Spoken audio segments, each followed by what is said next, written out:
Good evening and welcome to the Red Wing League of Women Voters Meet Your 2022 Candidates. My name is Tina Langton and I am a member of the Executive Committee of the Red Wing League of Women Voters. Thank you for coming.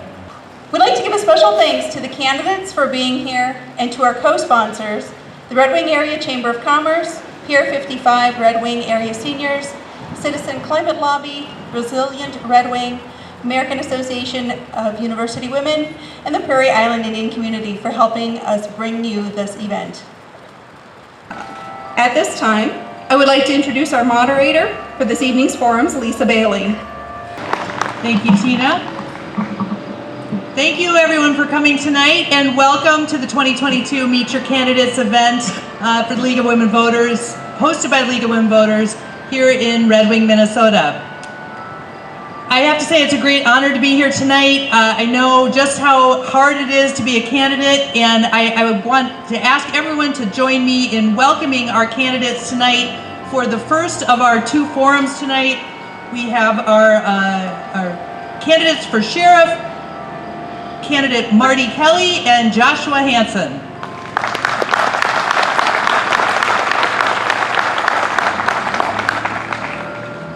Each candidate will have 90 seconds to make an opening statement and 60 seconds to respond to each question I ask.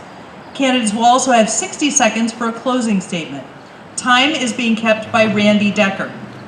The county attorney candidate, who is running unopposed, will have an opportunity to make a statement at the end, and I will introduce him at that time. After the closing statements, there will be a 10-minute break while the stage is reset for the state legislative forum. Please join me one more time in welcoming Goodhue County Sheriff candidates Joshua Hanson, Marty Kelly, and Goodhue County Attorney candidate Stephen O'Keefe.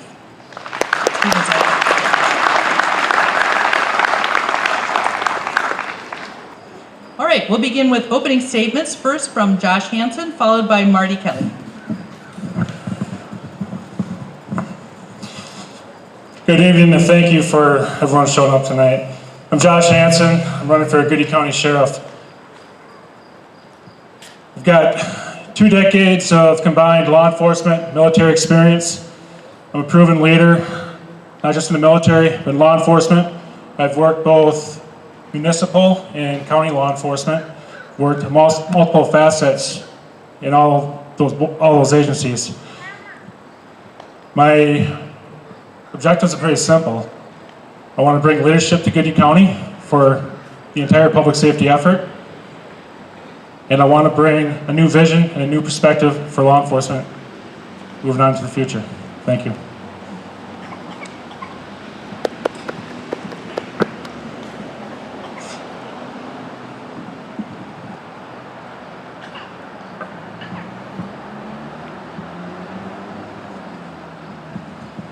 Good evening, everyone. Thank you to the League for having us tonight, and thank you for everybody for coming out.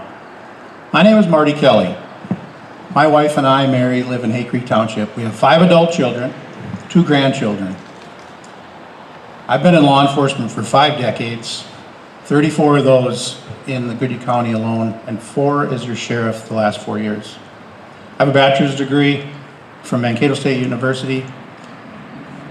And in 2018, I ran for sheriff and was elected. When I ran, I had a flyer that I made.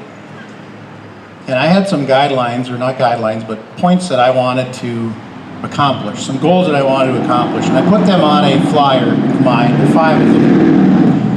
And I'm standing here today to tell you, those promises and goals that I made for myself and for you, we have been successful in every one of them. And they are these. Unite citizens and law enforcement, improve communications with the public, enhance response to mental health and drug addiction issues, build relationships with other government agencies, and provide training and tools for law enforcement personnel. Throughout this next hour, I hope to expound on some of these goals that we actually accomplished, and I appreciate your time tonight and look forward to the debate. Thank you.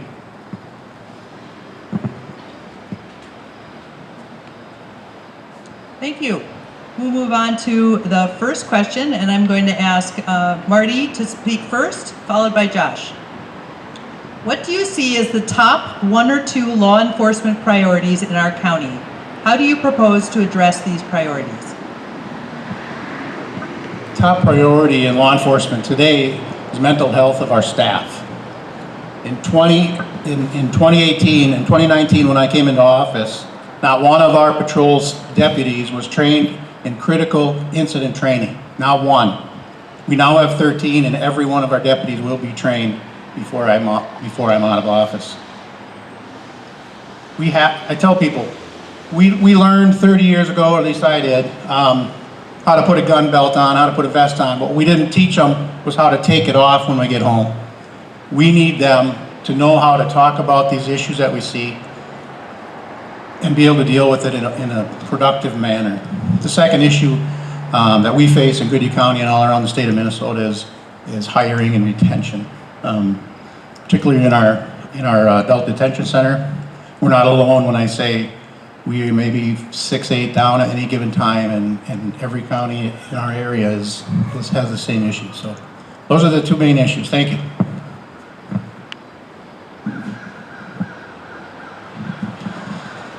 Two top priorities in Goodhue County. Number one, as the sheriff said, mental health. Number two, drugs. We'll start with mental health. I break mental health priority down into several different key points. Number one, it's our own people. We have to take care of our people, both physically and mentally upstairs, so they can better take care of all of you. They have a complicated job, they're exposed to trauma, we're starting to recognize the effects of PTSD, and we need to make that a priority. A priority. Second is our response to people in crisis out in the community. Crisis intervention training is one. Responding to vets in crisis is another. And continuing the education and training program within the office to ensure that we are properly trained and well equipped to properly de-escalate a situation and ultimately save lives. Drugs. Needs to be a dedicated effort. Overdoses, methamphetamine. I'll stop here. Thank you. Question number 2, we'll start with Josh, and Marty will go next. Many are concerned with increased gun violence in our communities. What can law enforcement do to help reverse this current trend and respond to the need for safer communities? Gun crimes in Goodhue County are relatively low, but they do exist. Especially recently with the trend of influxes with methamphetamine, yellow narcotics in Goodhue County, we are finding more weapons with that. It's parallel, hand in hand. When I talk about increasing our investigations effort, not depleting it like it currently has been, that is one way to mitigate that. Another one is outside the box community intervention, understanding what is actually going on in the neighborhoods and the communities. That includes the townships and our small communities. The more we know from what the public is telling us, the more we're better able to effectively respond to that. We have to be aware of where we're at in the region. What happens in Minneapolis and St. Paul does impact us here locally in Goodhue County. We have to be aware of that, and we have to understand how to counter that. Same can be said about Homestead County and Rochester. Both those key geographical regions do impact us here locally, and it's situational awareness and being ahead of the trends.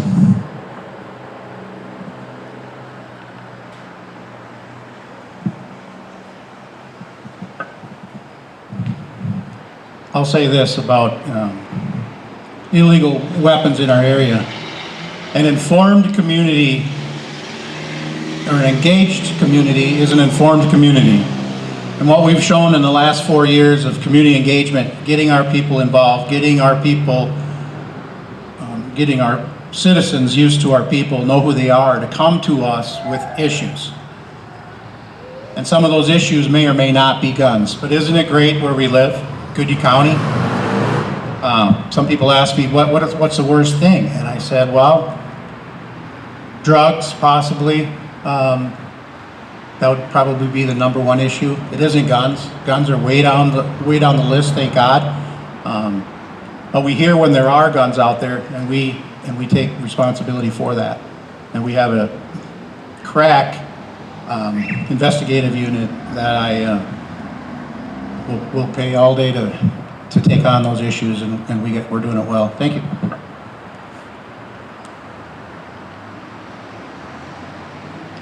Question 3, and this will be Marty, followed by Josh. How are mental health 911 calls currently handled in Goodhue County? What county resources will support the new 988 crisis number?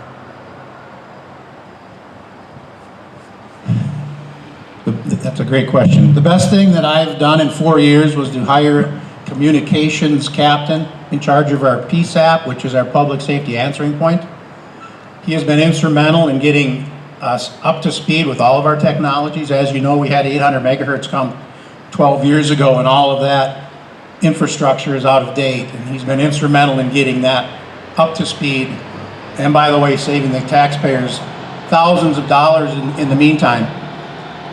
But we are poised, and we are one of the best PSAPs in Minnesota, and ready to deploy the 811 system. And my communication captain is on top of that every day, and he is actually part of a national PSAP organization. And we hear every day, if not once a week for sure, how Goodhue County is ahead of the curve in most counties, especially in Minnesota. Thank you. Currently, the statutory requirements for receiving calls with mental illness through our PSAP or dispatch center is pretty vague. It's pretty limited. However, they do receive a known mental health call. They are able to transfer a individual to a help hotline on a voluntary basis. I like to look at this problem a little bit more bigger picture, because at some point, and a lot of times where we run into problems in law enforcement, is we still have to respond to this. And that's where I say we need to start looking at our own backyard to start finding some solutions and stop waiting for the federal government and the state government to make solutions for mental health. It needs to start in our own backyard here in Goodhue County. Thank you. Thank you. This next one will be Josh, followed by Martin. With the political climate becoming more and more polarizing, citizens look to their local government officials for guidance. What is your plan to ensure the sheriff's office remains nonpartisan and acts as a resource and protection for all citizens, including citizens of color? Plan is pretty simple. We got to facilitate a safe environment for everyone to exercise their constitutional rights. Most popular is freedom of speech. We most recently dealt with this in the city of Pine Island. I coordinated an effort down there to safely allow both sides of issue to protest. They were able to do that, lined up both sides of the streets, and we even allowed bottles of water for them. It is correct to say that the country is more divided now than it's been for a long time. Out canvassing, door knocking, I talk to people about that. Whether it's a relationship to, or more compared to the 1850s, or if it's the 60s or 70s, who knows? But the fact is, we're split right down the middle right now. And we're going to run into issues all along the way here going forward that there's going to be two sides wanting to voice their opinions.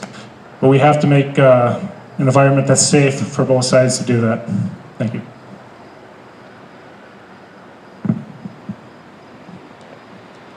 We've shown multiple times over the last 3 years, particularly COVID and George Floyd era, we had protests in Red Wing and in other towns in our county.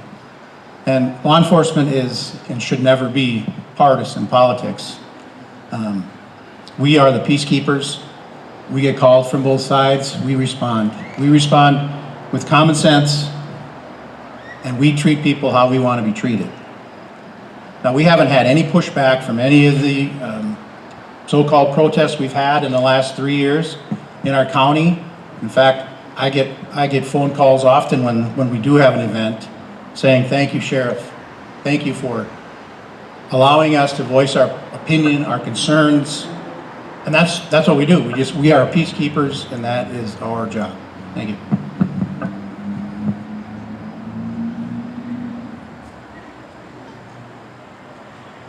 Question 5 will be Marty, followed by Josh. What are the factors impacting staffing in the Sheriff's Department? Well, again, thank you for where we live. Goodhue County is not inundated with too many issues, albeit I am short in the jail right now with 4 staff persons. We have been fully staffed in our patrol division for quite some time. We just hired 2 more staff members in addition to the one that's leaving in January. I was able to get an overlap. So we have staff. Since February or March of 2020, our jail staff has been depleted, and we haven't been able to get that back. We started unprecedented open interviews every Wednesday in our office, and we didn't get anybody to even walk in. Our process has been open for 2.5 years. Yes, we are getting those positions filled, and it's getting better. We can see the end of the tunnel here, or the light at the end of it anyway. So I'm very grateful for that. We are not suffering in that regard too much. Thank you.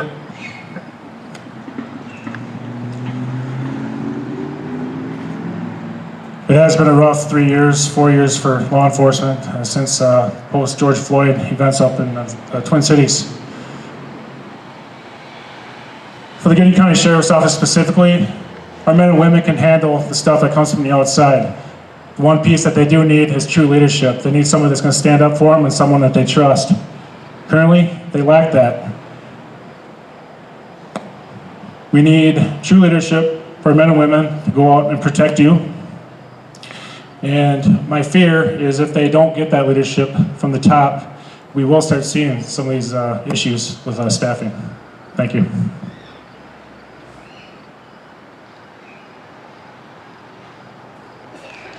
Thank you. We're going to go to the next question, and this will be Josh, followed by Marty. And it's sort of a 2-part question. How is diversity actively promoted in the department's hiring practices? Are there any currently bilingual officers in the Sheriff's Department? And if not, what plans would you suggest for hiring? So I'll repeat that. How is diversity actively promoted in the department's hiring practices? Are there currently bilingual officers in the Sheriff's Department? If not, what plans do you suggest to remedy that? I can't speak for a fact as to how many bilingual deputies we may have in the office. I do know that we have bilingual deputy or officers out in the county who we have partnerships with and we can utilize if needed.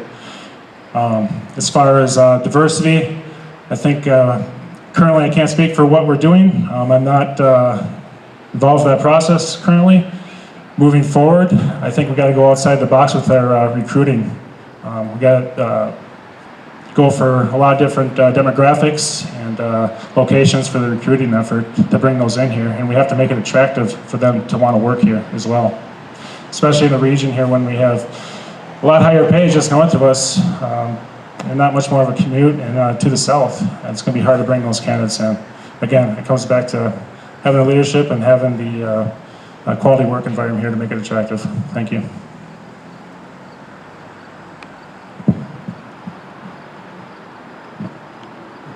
Thank you for that question, Lisa.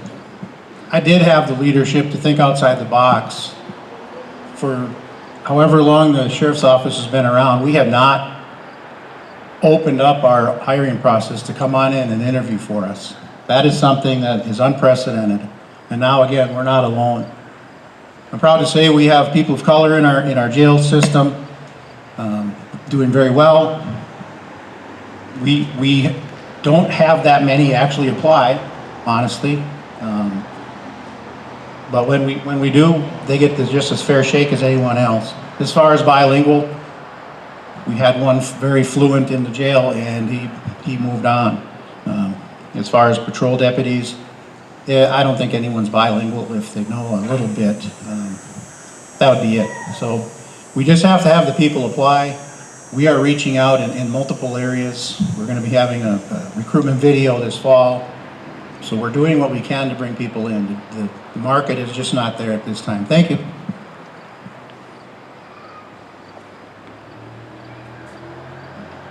This next question will be first for Marty and followed by Josh. Some municipalities within counties are now dissolving their city police forces and negotiating with the county to provide law enforcement. Is this on the horizon for Goodhue County? If so, what issues does it raise? If it's not on the horizon, could you discuss the relationship between the Sheriff's Department and any city police departments in Goodhue County? Thank you, of course.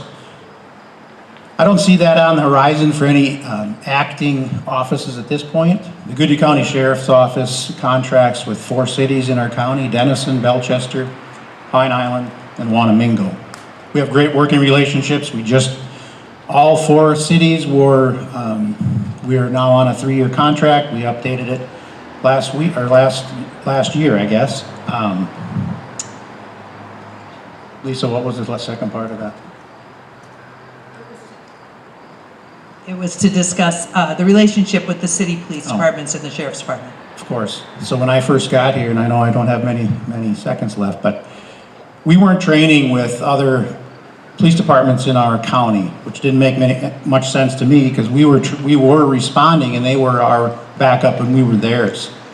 We implemented training for the Goodhue Police Department, the Kenyon Police Department, and the Zumbrota Police Department, free of charge, to come with us and train with us. And that's the relationship building part of being one. Thank you.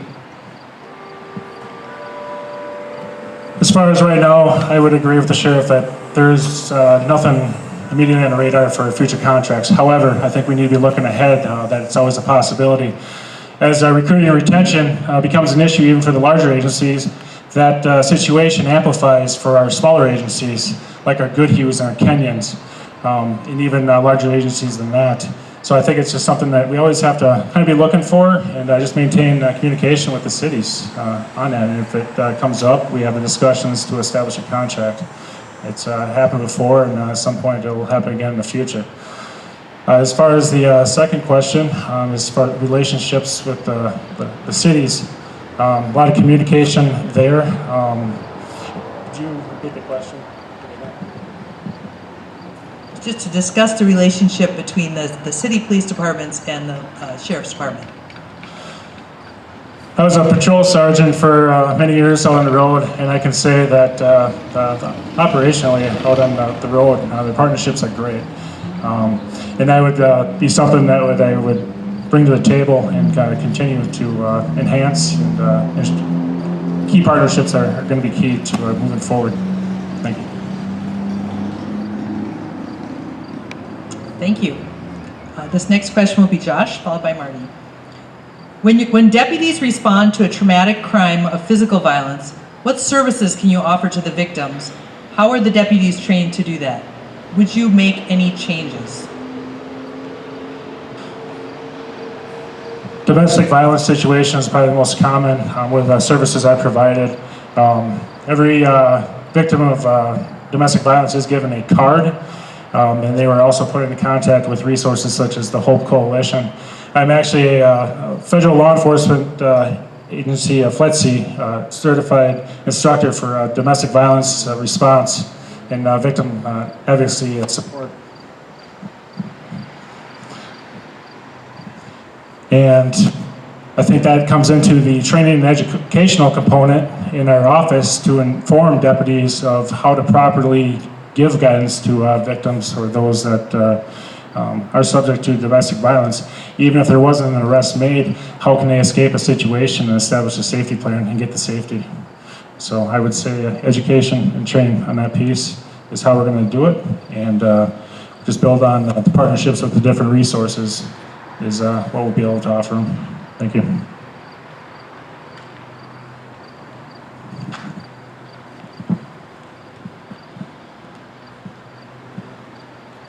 Goodhue County and the region, and particularly in Rochester, offers multiple services for crime victims. And again, as Josh said, we have cards in our squad cars. We have a phone number we can call. More importantly, I've implemented a chaplain program in our office. I now have 4 chaplains in our office. That's never happened before. We can call on them if we need somebody at the scene right away. They're on call 24/7. And not only are they for our victims, but they can be for our officers too. And quite frankly, I think they're going to be more beneficial to our deputies on the road than they will for victims. But we have that resource now, and I'm very proud of that. Thank you.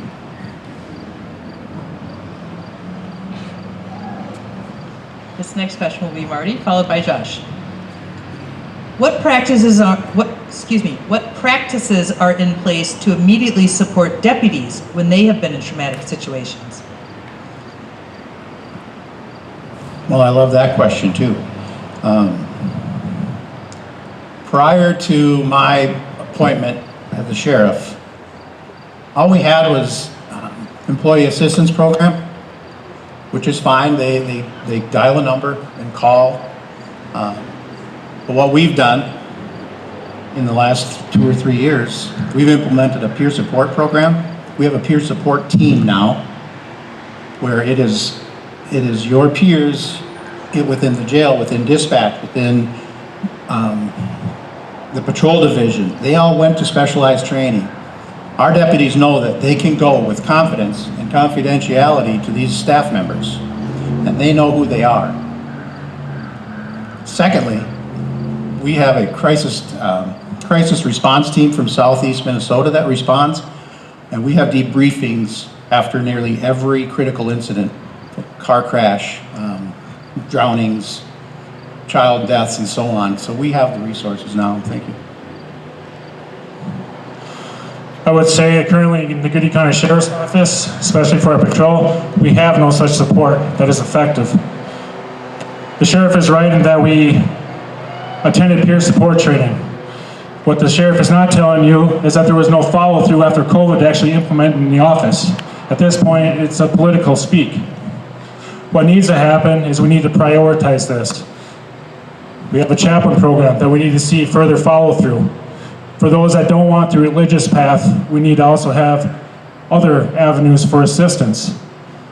Other cities in the region, including here in Red Wing, have already implemented internally psychological support and counseling internal. They just prioritize and they put it in their operating budget. That did not happen here. In fact, we're still searching for grants, and that's not telling me that that's a priority. That needs to change. We need to take care of our people so that people can take care of you. That's also going to help on the retention piece and the burnout. Thank you.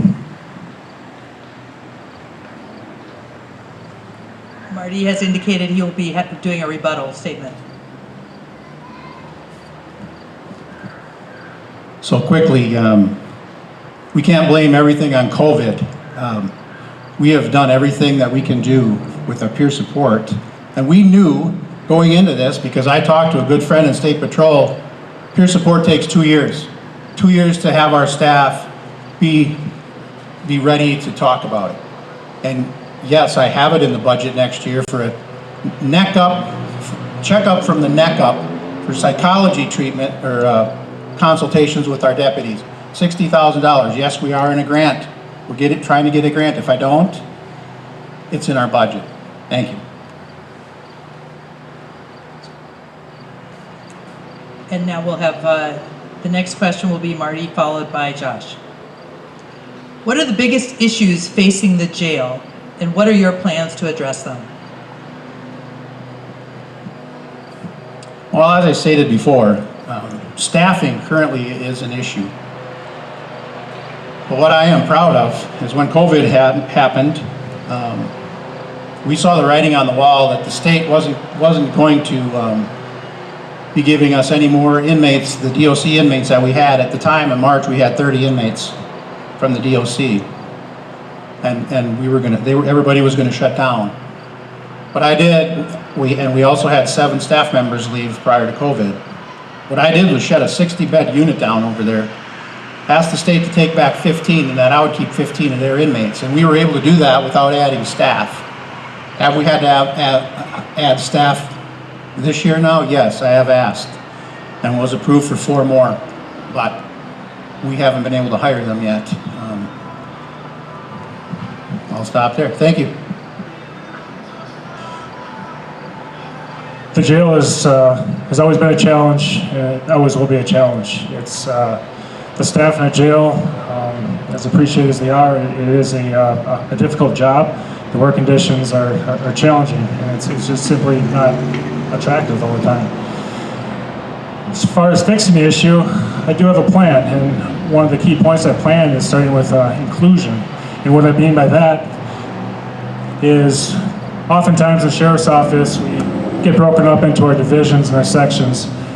staff meetings and just meetings in general and trainings are a lot of times just done within the individual divisions. The more we can bring them in as far as one office, one team, I think that will help. Common complaint from staff members in the jail is they always feel like the outsiders. So I think that is just one piece of a plan. And on top of that, just leadership inside the jail as well. And from the sheriff on down, just making sure that they are treated good. Thank you.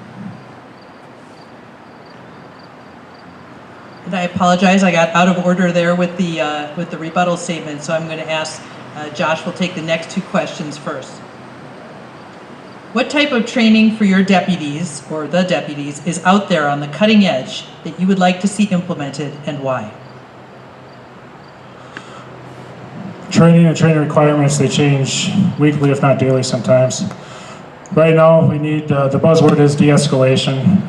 De-escalation, again, crisis intervention training. I believe every single deputy, dispatcher, jail staff member, investigator needs to be at minimum basic CIT certified, crisis intervention trained. I also think implementing additional crisis negotiators even into the patrol level, just so we can quickly have another layer to help de-escalate a situation at 2 o'clock in the morning on the road. We need training that focuses on scenario-based decision-making training, and that includes jail staff members. We have to exercise ourselves under stress, and if we're not doing that, if we're just shooting on static lines, I don't believe that that's training. We have to exercise the decision-making process, because when we make mistakes, that's where we're going to make them, is in the split-second decisions. Whatever we can do to counter that potential for those mistakes is what we need to do. Thank you.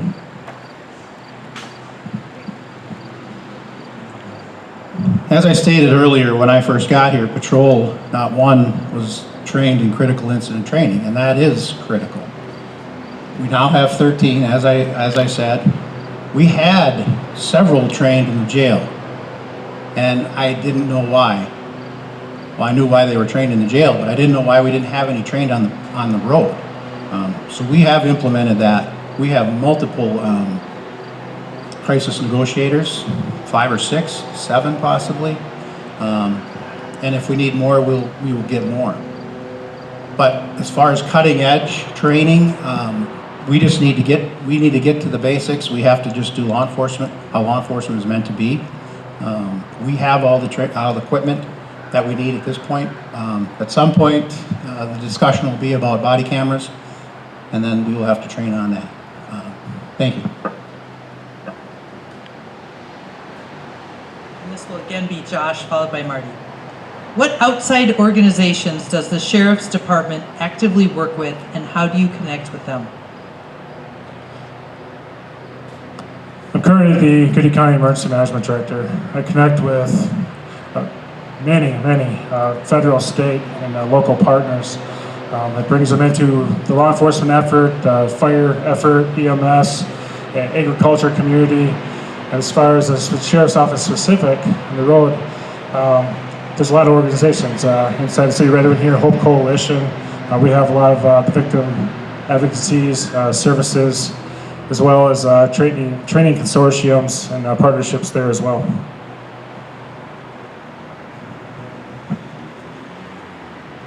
We are involved in many committees and organizations throughout the county, just from Domestic Abuse Council to the Hope Coalition, Drug Court. And in fact, if we're not, and they reach out to us, I will find somebody who is interested in that particular topic and ask them if they'd like to join that group. We get requests quite often, and I don't know the number of outside agencies that we work with in Goodhue County specifically, but I can tell you that we are part of the Southeast Minnesota Violent Crimes Task Force, which I am on the board. We have two of those members on our team, and multiple other RCTC and the Minnesota Tech College. I'm involved in all of those as decision makers. Thank you.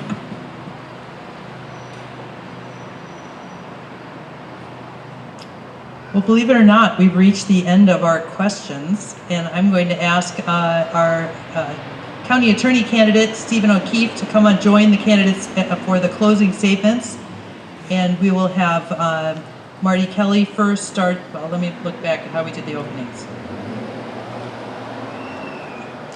Josh went first. We'll have Marty Kelly do his closing first, followed by Josh Hansen, and then at that time, the county attorney candidate, Stephen O'Keefe, can give his statement.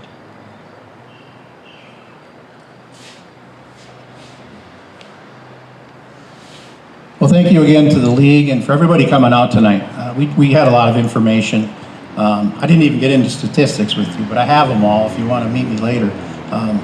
People ask me why I want to be the sheriff again, or why in general do I want to be in law enforcement. I go back to my first week in field training in 1989. Me and my partner went to a medical call. There was a man down. We ended up doing CPR. It seemed like a very long time. That person died. And what happened next was we went to the mother and the children in the house and visited with them and were with them for a long time until the coroner could do his job.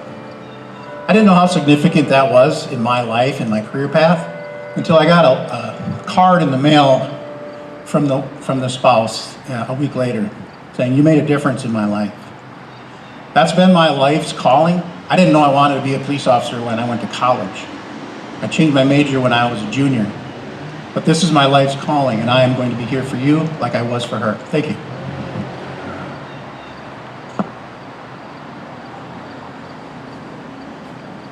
Goody County is my home, just like it's many of your homes. Family lives here, neighbors, friends live here. It means a lot to me. It's a very invested effort to keep this county and our communities within it safe.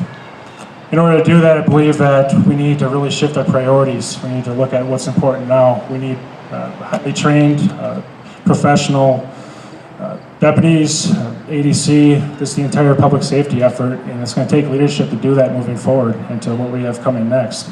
This job isn't going to get any less complicated or any more easy. And we have to be looking ahead, and we have to start prioritizing the things like training, education, and standards for our public safety professionals. We have to start taking care of our public safety professionals, both mentally and physically. And I think our public safety professionals, they, at minimum, deserve leadership. Thank you. I want to give a particular note of thanks to the candidates. The courage and commitment it takes even to throw your hat in the ring is significant, and your work in public service for this community is greatly appreciated. So just one more round since I cut us off a little earlier. So. Thank you for coming. We'd like to give a special thanks to the candidates for being here and to our co-sponsors, the Red Wing Area Chamber of Commerce, Pier 55 Red Wing Area Seniors, Citizen Climate Lobby, Resilient Red Wing, American Association of University Women, and the Prairie Island Indian Community for helping us bring you this event. For more than 100 years, the League of Women Voters has been a trusted source for nonpartisan voter registration and education, and a long-standing witness to Minnesota's proud tradition of voter access and election integrity. We invite you to visit our website, lwvmn.org, to learn about the statutes, best practices, and safeguards associated with Minnesota elections on our Election 411 page. Follow the link to Vote 411 for a one-stop shop for all your election needs, personalized to you, including a voter's guide. We hope all our candidates here tonight have submitted their information to the voter guide. The League of Women Voters is a nonprofit organization focused on grassroots voter education. We encourage active and informed participation in government and do not endorse candidates for office or political parties.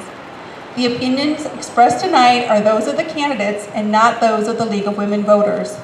If you are interested in learning more about the League, please stop by our information table. The forum this evening is being recorded by LWV for later broadcast. The recordings will be made available on local cable channels, the League Facebook page, our website, YouTube, and vote411.org. Vote411.org is a voter guide where you can check your voter registration, find information about your ballot and the candidates. Remember that early voting starts tomorrow, September 23rd. If you haven't registered to vote or requested an absentee ballot and would like to do so, please stop by our table.